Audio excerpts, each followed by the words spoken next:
We've seen this before. It used to be called the BlackBerry Mercury.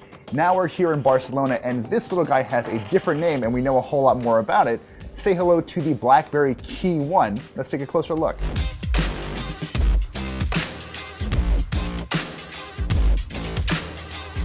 This device used to be shrouded in mystery, but we do know a lot more about what's going on inside. For example, it has a Qualcomm Snapdragon 625 chipset and 3 GB of RAM.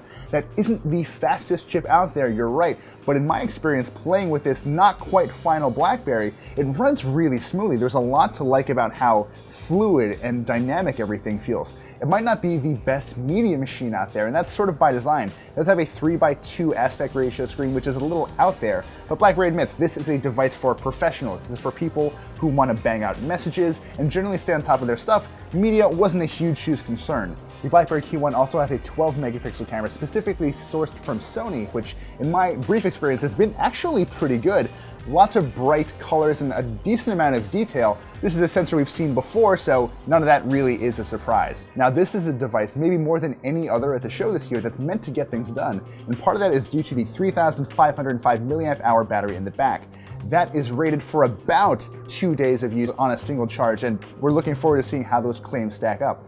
There is also a boost mode that when you plug the device in with its handy USB Type-C port, it'll shut off applications running in the background to help you charge it as fast as possible. Beyond the battery, we're also looking at a full suite of software to help you get stuff done. This is running Android 7.0 Nougat that's been hardened on a very thorough level to keep everything running very tightly and, more importantly, very securely. In fact, BlackBerry says this is the most secure Android device in the world, and we'll be the judges of that. In general, though, if you've used the BlackBerry Priv, DTEK 50, or DTEK 60, you'll feel very much at home.